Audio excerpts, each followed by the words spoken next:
Assalamualaikum warahmatullahi wabarakatuh. Jumpa lagi dengan Sosio Bakti. Para pembelajar dimanapun Anda berada, semoga selalu sehat adanya. Kali ini bahasan kita adalah tentang kelompok sosial dalam materi pertemuan kedua tipe-tipe kelompok sosial. Masih ingat pembelajaran pada saat yang lalu? Ya, kelompok sosial, masih ada yang ingat apa yang dimaksud dengan kelompok sosial? Oke, kelompok sosial merupakan kumpulan manusia yang memiliki kesadaran akan keanggotaan dan saling berinteraksi dan memiliki tujuan. Oke, para pembelajar, sebelum kita menjelaskan bagaimana kalian memahami tentang adanya tipe-tipe kelompok sosial agar lebih mudah memahami, kita mulai sajian materi kali ini dengan kuis ya. Yuk, siap-siap kalian menjawab kuis. Ini ada 8 pertanyaan yang akan sangat bersangkut paut dengan materi yang akan kita sajikan kali ini. Ya, siap-siap dicatat ya. Nanti jawabannya bisa kalian tuliskan di komen dalam YouTube di bawah ini ya. Nah, soal yang pertama ini bertanya tentang kelompok yang tidak punya struktur, ya. Kemudian tidak memiliki struktur yang pasti, terbentuk karena adanya pertemuan yang berulang-ulang. Nah, sehingga terjadi pertemuan kepentingan dan pengalaman yang sama, ya. Namanya apa? Ini contohnya. Ini untuk nomor 1. Baik, ya. Yang berikut soal nomor 2. Ya. Kelompok yang memiliki kedekatan. Di sini saling kenal mengenal, berinteraksi. Ya, yang anggotanya saling berdekatan, saling kenal mengenal, ya, satu dengan yang lainnya. Ini disebut dengan kelompok apa? Biar ada di sekitar kita. Kita yang nomor 3 sekarang, soal nomor 3. Apa yang dimaksud dengan soal nomor 3 ini adalah kelompok sosial di mana setiap anggota ini secara fisik ya menjadi bagian dari kelompok sosial itu, ya. Jadi kelompok sosial yang secara fisik ya kita menjadi anggotanya, itu disebut apa ya?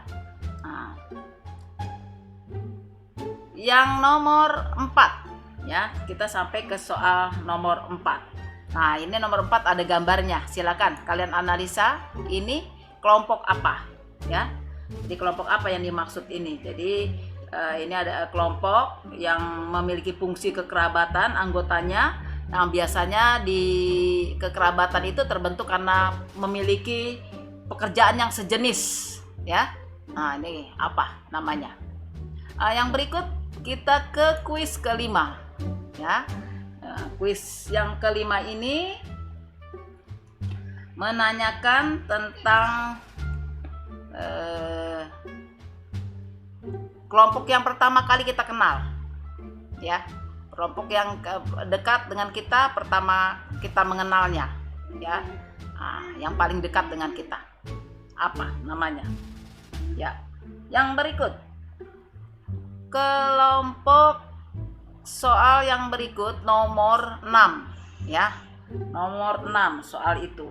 Ini masuk tipe apakah ya?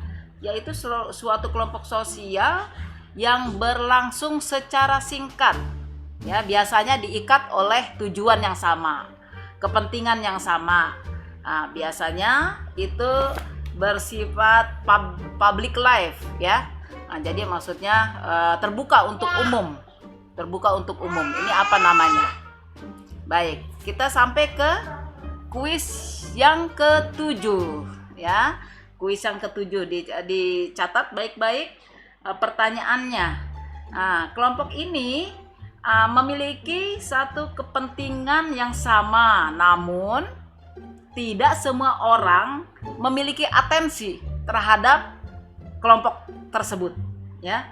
Jadi tidak semua masyarakat memiliki atensi ya terhadap apa yang dibuat itu. Jadi kelompok yang memiliki kepentingan yang sama namun tidak mendapatkan atensi dari masyarakat. Begitu, tidak semua orang ya. Nah, itu soal yang ketujuh. Nah, yang terakhir, para pembelajar sekalian, kuisnya. Nomor 8 ini ada gambarnya nih. Nah, gambar ini tolong dianalisa, silakan. Ini termasuk tipe kelompok apa? Ya, suatu kelompok masyarakat yang diikat oleh ikatan batin yang kuat, yang biasanya bisa karena kesatuan tempat tinggal, bisa karena diikat oleh hubungan darah, bisa diikat karena faktor ideologi, kesamaan kepercayaan, ya. Nah, kalau ini dilihat kesamaan tempat tinggal nih tentunya. Ini kelompok apa namanya? Oke, sambil kalian berpikir, baik, mari sama-sama kita mengkaji materi selanjutnya. Ini adalah bahasan kita. Semoga kalian nanti bisa menjawab dengan baik. Ya, tipe-tipe kelompok sosial yang ada dalam masyarakat untuk kita memudahkan ya belajar. Tipe kelompok sosial itu dibedakan dalam ada kelompok A, yaitu kelompok teratur. Nah, untuk pertemuan kali ini kita akan membahas kepada kelompok yang teratur dulu ya. Yang pertama ada yang namanya kelompok primer. Ini kita dari konsepnya Charles Hakole, kelompok primer. Tadi ada ya soalnya itu kelompok kecil yang anggotanya memiliki hubungan dekat, personal, langgeng. Nah, misalnya keluarga. Nah, itu ya. Nah, tadi ada soalnya tuh. Lalu yang kedua, yang berikutnya ada primer, ada sekunder. Siapa itu kelompok sekunder? Yaitu kelompok yang lebih besar, bersifat sementara, dibentuk untuk tujuan tertentu, dan hubungan antar anggotanya tidak bersifat pribadi, sehingga biasanya tidak langgeng. Misalnya apa? Kesebelasan sepak bola, ya. Nah, banyak lagi ya. Yang sekarang lagi musim itu apa? Kelompok bersepeda misalnya ya. Itu bisa termasuk kelompok sekunder. Baik, di masyarakat kita juga mengenal adanya kelompok formal, ada kelompok informal. Formal itu resmi ya. Jadi kelompok formal itu adalah kelompok yang mempunyai peraturan yang tegas. Jadi ada aturan yang tegas yang diciptakan oleh anggota-anggotanya untuk mengatur antar sesama. Contohnya perusahaan, birokrasi, negara itu formal. Sekolah kita juga formal ya. Kalau sekolah formal, ada sekolah formal ya, SMA ya, sekolah dasar, sekolah menengah pertama ya, yang diatur oleh aturan-aturan yang tegas. Itu ada aturan yang jelas, itu disebut kelompok formal. Berikutnya lawannya adalah kelompok informal, yaitu kelompok yang tidak mempunyai struktur. Nah, tadi ada soalnya, soal nomor berapa tadi?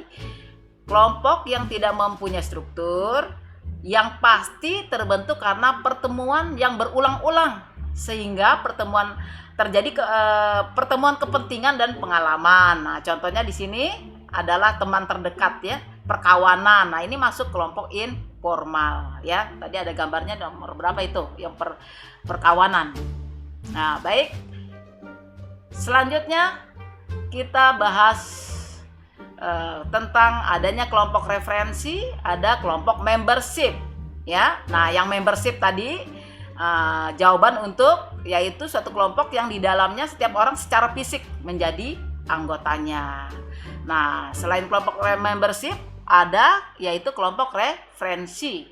Nah, kelompok referensi ini adalah kelompok yang menjadi acuan bagi seseorang untuk membentuk kepribadian dan perilakunya. Ya, apa itu contohnya?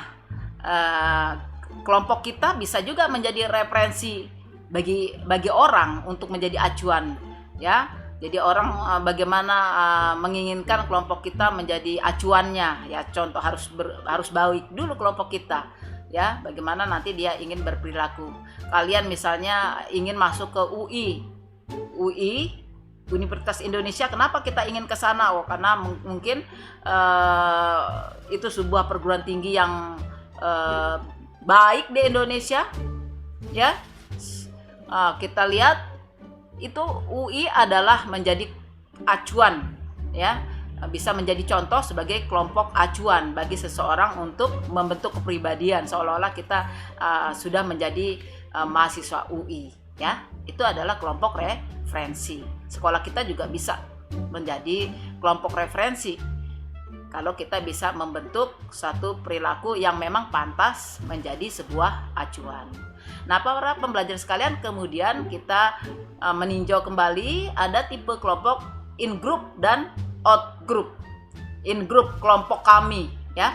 Jadi kelompok sosial yang individunya mengidentifikasikan diri dalam kelompok tersebut, ya. Jadi sifat in group ini didasarkan pada faktor simpati, kedekatan daripada anggota kelompok-kelompoknya. Nah, lawannya itu adalah out group, ya, kelompok kamu, kelompok mereka, ya. Jadi kelompok yang diartikan oleh individu sebagai lawan dari grupnya, atau kelompok yang ada di luar kelompok dirinya, gitu. Biasanya didasarkan rasa antipati, ya, antipati, dan berujung pada etnosentris, ya, etnosentris, gitu. Biasanya seperti itu yang akan terjadi. Berikutnya kita lihat lagi ada tipe kelompok berikut, ya, yaitu kelompok okupasional. Nah, tadi ada gambar. Nah, ini dalam soal PGRI, ya. Jadi orang-orang yang memiliki satu profesi yang sama, merasa dekat sehingga terjalin kekerabatan, ya, karena kelompok okupasional itu adalah kelompok yang muncul karena ada fungsi kekerabatan, di mana kelompok ini timbul karena anggotanya memiliki suatu pekerjaan yang sejenis, ya, pekerjaan yang sejenis. Ini agak ininya, ya, begitu. Para pembelajar sekalian, mari kita selanjutnya bahas dari kelompok okupasional. Itu ada juga yang namanya kelompok volunteer, ya. Kelompok volunteer tadi ada soalnya juga. Kelompok volunteer itu adalah kelompok yang memiliki kepentingan yang sama namun tidak mendapatkan atensi dari masyarakat, ya. Ini biasanya kelompok sukarelawan, pencinta alam, ya. Kan tidak semua orang punya perhatian terhadap hal tersebut, ya. Jadi hanya orang-orang tertentu yang memiliki perhatian. Jadi kelompok yang memiliki kepentingan yang sama tadi, tapi tidak semua masyarakat memiliki perhatian yang sama. Nah, ini contohnya makanya relawan, ya. Relawan membagi-bagikan air bersih di suatu wilayah. Tidak semua orang punya perhatian terhadap hal ini. Nah, inilah yang disebut dengan kelompok volunteer, ya. Jadi bagus kalau kalian bisa membentuk kelompok-kelompok volunteer, membantu orang lain, ya, walaupun orang lain kurang perhatian terhadap masalah-masalah itu, ya. Misalnya relawan internasional, kemudian relawan yang sigap untuk bencana alam dan lain-lain. Itu. Nah, selanjutnya para pembelajar sekalian, kita masuk ke konsep dari Ferdinand Tonis, ya. Jadi ini Ferdinand Tonis membagi tipe kelompok sosial berdasarkan ikatannya, ya.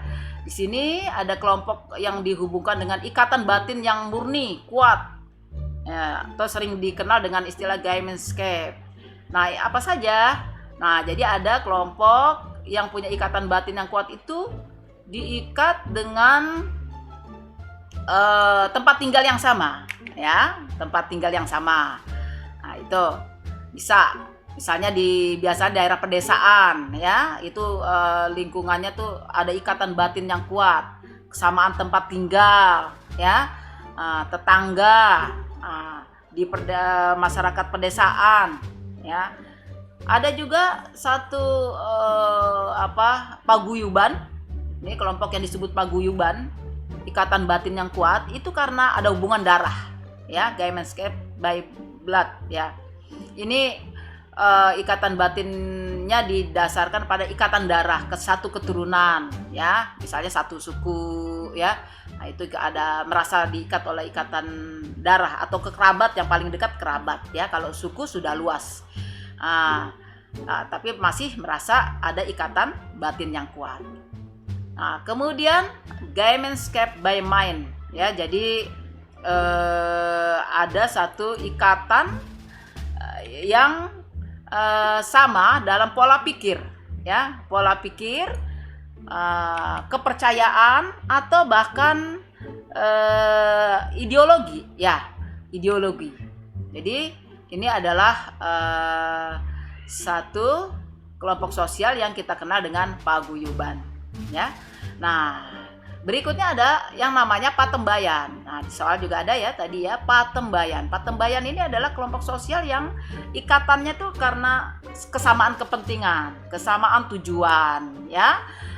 Disebut dengan bersifat public life. Jadi artinya dia terbuka untuk orang lain, tidak harus saling kenal mengenal, ya. Nah, makanya bersifat cenderung singkat, ya. Jadi interaksi sosialnya cenderung singkat, tergantung sejauh mana para anggotanya ingin tetap melanjutkan, merasa punya kepentingan yang sama, merasa satu tujuan, begitu. Nah, para pembelajar sekalian, demikianlah bahasan kita dalam pertemuan materi tentang tipe-tipe pembentukan kelompok sosial. Kita akan lanjut dalam bahasan yang lain. Selamat mengerjakan tugas-tugas. Assalamualaikum warahmatullahi wabarakatuh.